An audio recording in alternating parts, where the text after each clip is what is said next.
നായന്മാരുടെ പൂർവചരിത്രം ഭാഗം 1, ഭാഗം 2 എന്ന രീതിയിൽ പുസ്തകങ്ങൾ പ്രസിദ്ധീകരിച്ച് നായന്മാരെ മാത്രമല്ല ഹിന്ദു സമുദായത്തിലെ മറ്റെല്ലാ അംഗങ്ങളെയും നമ്പൂതിരിമാരൊഴികെയുള്ള മറ്റ് സമുദായങ്ങളെ വളരെ നീചമായിട്ട് അധിക്ഷേപിച്ച് കൊണ്ട് എഴുതിയിട്ടുള്ള പുസ്തകമാണ് കണിപ്പയ്യൂർ ശങ്കരൻ്റെ ഈ നായന്മാരുടെ പൂർവ്വചരിത്രം എന്ന് പറയുന്ന പുസ്തകം.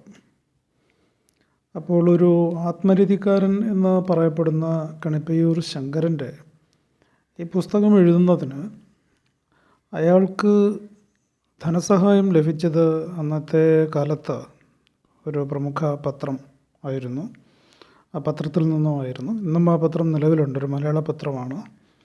പിന്നെ അദ്ദേഹത്തിൻ്റെ നാട്ടിലെ ചില ഈഴവ സമുദായക്കാർ അദ്ദേഹത്തിന് ധനസഹായം നൽകിയതായിട്ട് അദ്ദേഹം പറയുന്നുണ്ട്. ആ പുസ്തകത്തിലും അതിൻ്റെ സൂചന ഉണ്ട്. ആ സൂചനയെല്ലാം വ്യക്തമായിട്ട് തന്നെ അദ്ദേഹം പറയുന്നുണ്ട്. അപ്പോൾ അദ്ദേഹം ഈഴവരിൽ നിന്നും പണം കൈപ്പറ്റിയതിന് ശേഷം അവർക്ക് തന്നെ പണി കൊടുത്തിരിക്കുന്നുണ്ട് ആ പുസ്തകത്തിൽ. അതിൽ കുറേ പേജുകളിൽ ഈഴവരെക്കുറിച്ച് മോശമായിട്ട് പറഞ്ഞിട്ടുണ്ട്. അതിൽ പ്രസക്തമാണെന്ന് നമുക്ക് തോന്നുന്ന 2-3 പേജുകൾ നോക്കാം.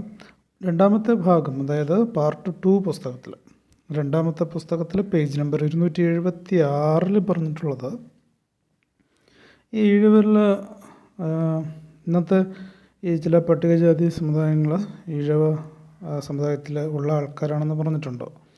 മറയൻ, മണ്ണാൻ, പാണൻ മുതലായിട്ടുള്ള സമുദായക്കാർ ഈഴവരാണെന്ന് പേജ് നമ്പർ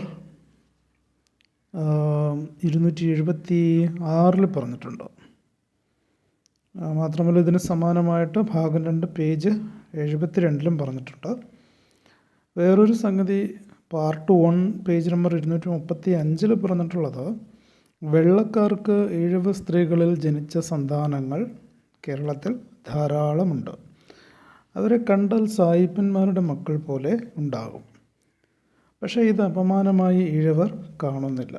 എന്നാൽ ഈഴവരിൽ നിന്നും എടുത്തു പറയത്തക്ക ചരിത്ര പുരുഷന്മാർ ആരും ഉണ്ടായിട്ടില്ല എന്ന് കണിപ്പയ്യൂർ ശങ്കരൻ വിലപിക്കുന്നു. അതിന് കണിപ്പയ്യൂർ ശങ്കരൻ പറയുന്ന കാരണം, ഇങ്ങനെ ഈഴവരിൽ നിന്നും എടുത്തു പറയത്തക്ക ചരിത്ര പുരുഷന്മാർ ഉണ്ടാകാത്തതിന് കാരണം അവർ അപരിഷ്കൃത വർഗക്കാരാണ്. അവർ അപരിഷ്കൃത വർഗക്കാരായതുകൊണ്ടാണ് അങ്ങനെ സംഭവിക്കാത്തതെന്ന്, അവരുടെ കയ്യിൽ നിന്നും പണം വാങ്ങി പുസ്തകം എഴുതിയിട്ട് അവർക്ക് തന്നെ പണി കൊടുക്കുന്ന ഒരു മറ്റേടത്ത സ്വഭാവം